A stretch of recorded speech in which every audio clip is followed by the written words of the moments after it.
Putin pledges a ceasefire in Ukraine if Kiev withdraws from occupied regions, drops NATO bid.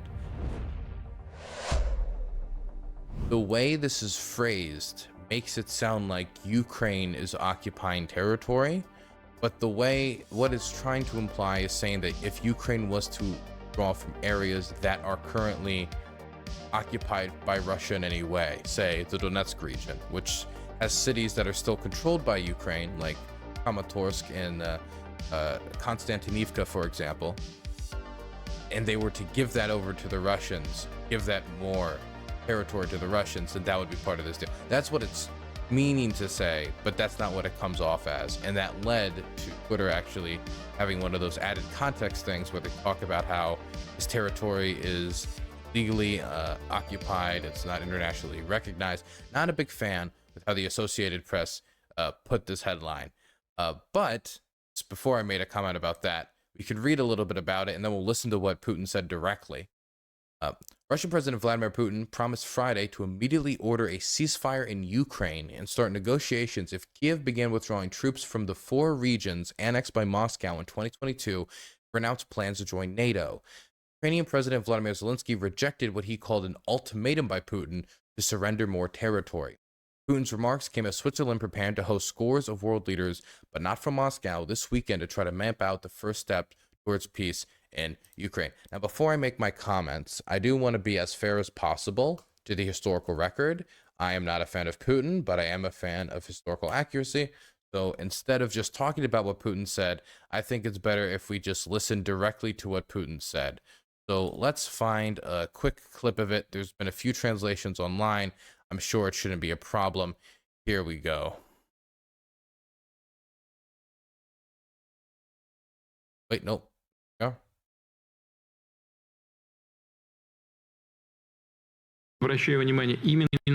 And Max Seddon's version, of course, is not translated. That is not useful at all. Here we are. Conditions are very simple. Ukrainian forces must be completely withdrawn from Donetsk, Luhansk, People's Republics, Kherson, and the Zaporizhia Oblasts. Important to note, from all territories of these regions within their administrative borders, which existed upon their accession to Ukraine. As soon as Kiev says they're ready for such a decision and start real withdrawal of forces from these regions and officially declares rejection of plans to join NATO, from our side, immediately, literally the same minute, will come an order to stop fire and start negotiations. We will do it immediately. Obviously, we will guarantee the uninterrupted and safe withdrawal of Ukrainian forces. You know, this isn't an offer for negotiations. I'm just going to be blunt with you. I'm not going to dance around this. This is a demand for submission. This is basically a call for unilateral surrender. The way that you would imagine negotiations would take place would be, okay, we're going to sit down and we're going to negotiate what the final border should look like, or we're going to negotiate your withdrawal, or we're going to negotiate something. What he's demanding is to skip the negotiations altogether, have Ukraine give over Donetsk, Luhansk, Zaporizhia, and Kherson, all of these oblasts, which, by the way, if this territory was to be given up, we're talking about unoccupied Ukraine handing over on top of what has already been taken from them, which is 20% of their territory, a territory the size of Taiwan, and 2 administrative capitals, both with the city of Zaporizhia, which has hundreds of thousands of people in it. I have a lot of good friends there. All those people, many of those people, majority of them would be displaced. And we're talking about the city of Kherson, which the Ukrainians won back in vicious combat after the Russians were forced back over to the Dnieper River. And the Russians are demanding these 2 cities, after they've conquered no administrative capitals since. The only one they captured was the city of Kherson, which was taken back by the Ukrainians, to be given to them without a fight. Not only those cities, but also Konstantinivka, Sloviansk, Limon, Kramatorsk, Chasiv Yar, Vovchansk, so many different, Lipsky, I mean, so many different locations. Actually, no, Vovchansk and Lipsky would not be covered by this. I'm just thinking, I just threw those out there because the frontline cities in the moment. Those are in the Kharkiv Oblast. But we're talking about more territory, the size of Taiwan, 2 administrative capitals, tons of cities, tons of people displaced, on top of enshrining the occupation of already conquered territories. Crimea, Mariupol, and all of the other locations that the Russians fought for and took illegally. And not only would it be the loss of this territory without a fight, on top of the enshrining of the occupation that's already in place, but it would also mean that Ukraine would not get long-term security arrangements with NATO, meaning that if Ukraine was invaded again in the future, there would be no NATO Article 5 protections that are available for Estonia, Latvia, Lithuania, Romania, Finland, Sweden, or any other number of countries that could feel aggressed upon by the Russian Federation. Poland. So this would mean that Ukraine, after 2 years of brutal combat, would end up losing like 1/4 of their country. They would be losing the opportunity to get NATO Article 5 protection after fighting very brutally for it. And to be quite frank with you, this could also just be setting up a war for in the future. Because if Ukraine just gives up all of their most entrenched positions in the Donetsk region and in Zaporizhia, if they give the Russians a bridgehead over to the Dnieper River by giving them back the city of Kherson so they can rebuild a bunch of bridges and rebuild logistical lines, if the Russians invade again, what happens? If the Russians decide in 5 years, after the West have stopped paying attention, and they're either distracted by, say, a Chinese invasion of Taiwan, or say a resurgence of ISIS activity in Syria, which is a real threat, by the way, or there's any other number of security crises. We already see the war between Israel and Hamas, or let's say that West started to get, or the world started to get serious about the horrible bloodshed in Sudan, or the horrible bloodshed in Myanmar. As the world's distracted, if the Russians made another attempt, there would be no Article 5 protection for them, even after they've sacrificed so much and are being demanded to sacrifice more, and would have lost these defensive positions. And with so many people in the armed forces, having joined the armed forces so they could take back their homes in Mariupol, so they could take back their homes in Donetsk, the homes in Crimea, or defend their homes like Zaporizhia and Kherson, this is something that's not only not acceptable from a strategic point of view, from the Ukrainian perspective, to give up so much territory, to give up so many defensible positions, to give the Russians a bridgehead over the Dnieper River that they could utilize in future offensive operations, to give up 2 administrative capitals, to give up future Article 5 protection. But when you talk to the rank and file soldiers, I don't think they're going to accept this. They would just see this as complete submission. When you talk to the average Ukrainians, none of them are going to accept this, or very, very few of them. The polling data from the Kiev Institute of Sociology does not match up with this at all. So this is something that was, unsurprisingly, immediately rejected by the Ukrainian government. And there's a few statements I could point to kind of show their perspective, but I think the easiest one to show their perspective would just be reading the statement from the Ukrainian foreign minister. He breaks down why they're not accepting the Russian peace proposal. This is from Dmytro Kubila. Putin's comments today are, number 1, not a peace proposal, but an ultimatum. Number 2, not based on the principles of the UN Charter as he tries to replace law with force, murder, and destruction. Number 3, not lawful because he demands that a sovereign country withdraw from its sovereign territory rather than withdrawing from occupied territories himself. Number 4, not legitimate because Ukraine is in full right to seek NATO membership after Putin scraped all security treaties with Ukraine by invading us. Number 5, not serious by a mere smokescreen. Not serious, but a mere smokescreen as he is nerve-wracking because of the upcoming success of the peace summit to be held in Switzerland tomorrow. Everything Putin says about peace is nothing more than a PR stunt until he stops showering Ukraine with barrages of missiles and sending more cannon fodder to the battlefield. Man. Hey, thank you so much for the Prime sub, Hellben. I appreciate it. I'm so happy to hear that you're back with the monetization. Hey, thank you so much. I appreciate that. So, as you can see, the Ukrainians were not feeling it. The Ukrainians immediately rejected it. And I don't think we're going to see any kind of Western wavering on this. And I think it's just because these demands are just so fucking ridiculous. I mean, excuse my French, right?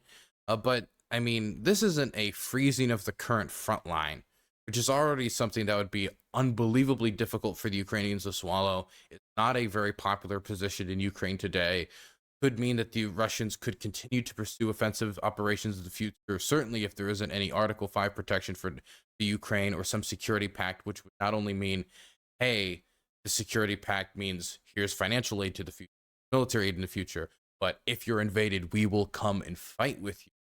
Be the type of thing that would dissuade invasion, because that's what dissuaded invasion in Estonia, Latvia, Lithuania, and will dissuade invasion in Finland and any other NATO state that the Russians have historically aggressed upon, or could, through their rhetoric or ideological composition, want to aggress upon in the future. So this would be basically a complete submission by the Ukrainians, both territorially, geopolitically, from a security arrangement perspective. I mean, it would be an L in every conceivable way. They are right to say that this is not a request for negotiations. This is a request for submission. If it was just a request for negotiations, then there would be something along the lines of private backroom channel request. Maybe there would be a cable put out. Sorry, there's a fly on the, my goodness, countryside living. There would be some request, have some back channel talk, maybe through the Sultan of Oman, maybe through some other European official that maybe is considered semi more neutral. Maybe it would be the Swiss, maybe it would be the Austrians, who still have a genuinely good relationship or semi good relationship with the Russians, and they would sit down and start to talk. Would they follow up on the Istanbul format, which is what the Russians want, because they want Ukraine to be demilitarized, they want Ukraine to give up more territory, and that's what the format they want to follow through? Or would they follow through with a different format? But that's how negotiations would start, with them sitting down and just talking from the position they're at right now, right? Or with a proposal for a ceasefire and to start negotiations being like second option, maybe. Not, here's all the things you need to do, including giving up 25 to 30% of your country, like over a fourth of your country to us, and then guaranteeing that you could never seek any allies that could stop an invasion in the future. And then once that's done, we will sit down and negotiate with you, which could suggest that after the Ukrainians would give up Kherson and would give up Zaporizhia, and then would make this agreement to not join NATO and do to pursue Article 5 protection, but that the Russians could still demand more, because they're saying at that point they could negotiate. Meaning the Russians past that point could demand what they demanded at Istanbul, and was reported on earlier this year, or was it late last year? I forget, man. Time travels weird in Ukraine. But the report was that the Russians were not just requesting land. The Russians were not just requesting that Ukraine completely throw off the idea of integration with the West economically in the EU, or not joining NATO, but they were also requesting the demilitarization of limiting their armed forces to like 80,000 or like 70,000 troops, a shrinkage of their artillery stockpiles, a shrinkage of their tank stockpiles, a shrinkage of their armored vehicle stockpiles, a shrinkage of like everything they could use to defend themselves. And when you consider the fact that Ukraine started this war with 250,000 troops, and the Russians are demanding that they lower their troop numbers to like 70,000, they are asking for Ukraine to disarm themselves, to create an armed forces that would be incapable of stopping the advance of the largest country in the world with one of the largest armies in the world. I mean, today, Ukraine's army is like the size of like 700 to 800,000. I mean, we don't have exact numbers, but that's the closer ballpark of where we're at now. And they want 70,000 soldiers. If Ukraine is able to just hold the line with 800,000, and the Russians are crawling forward at great cost in the Donetsk region with those numbers, how could they defend their country with 70,000 troops? How? So this is, again, it is not a call for negotiations. It is a call for Ukraine's submission. And I hope, oh man, I hope that this is a wake-up call. I hope this is used as a wake-up call for the people who are like, oh, the Russians just want to freeze the current line, or, oh, well, the Russians, they don't really want to, they're looking for a way out in the immediate future. And I'm not saying that they're not looking for any way out, but Putin, either for political survival reasons, for Russian chauvinist reasons, for any other number of security, domestic political reasons, believes that he still needs to drag away more Ukrainian territory and more demands from the Ukrainians in order to make this a win, either for his domestic political situation, either to please himself in the type of legacy that he's trying to build as he's going up into his 70s now, and he's an old man, and he's probably thinking about the type of thing he wants to leave for, the empire, try to carve his name into Russia's historical legacy. This deal would mean a crippled Ukraine. This deal would mean a Ukraine not within an alliance structure that could protect it into the future.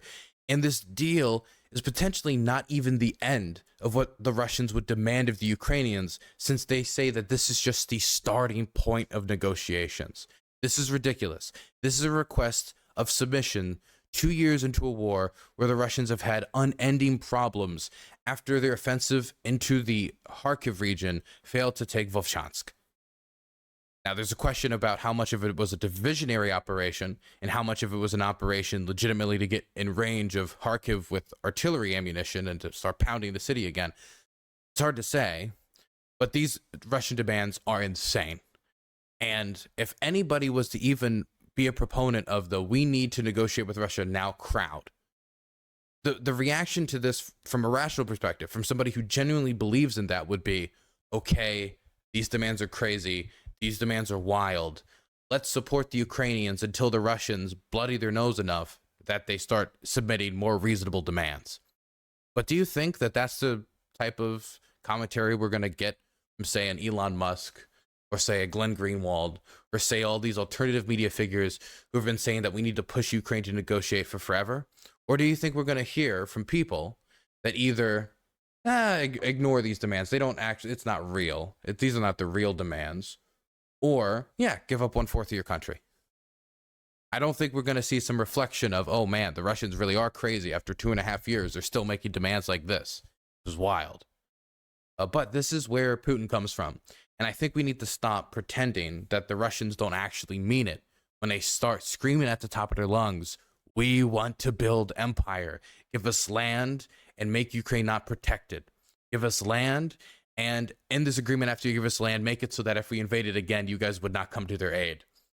We're watching the Russians try to set up future aggression upon Ukraine to continue their submission of what they view as the quote-unquote little Russians. And we would be none the wiser if we were to take the advice of the isolationist types that are becoming more and more popular in online circles and in the fringes of geopolitical discussion that are bleeding into the mainstream. But thankfully, the current administration, at the very least, I don't think is even going to entertain this idea. And I do think at the moment that this is largely an attempt to divert attention from the Switzerland Peace Summit and try to project some air that Putin is at least willing to negotiate. I don't think it's going to be particularly successful. I do think it might be successful in its second goal, which I think is to appease the Russian public, to make it look like he's semi-reasonable and he is looking for a way out, because, losing 300,000 to 350,000 men is quite a lot when it comes to casualty figures.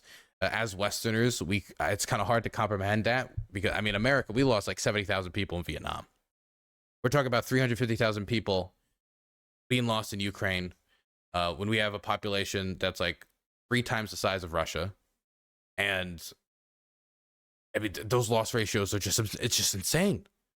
And so obviously he cannot just endlessly turn to the Russian public and say, die for me. He has to signal that there's some attempt to avoid the bloodshed. And so this could serve this purpose as well.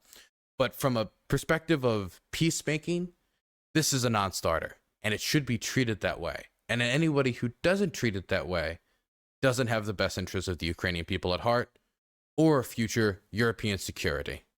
But maybe the Russians, maybe they have them at heart.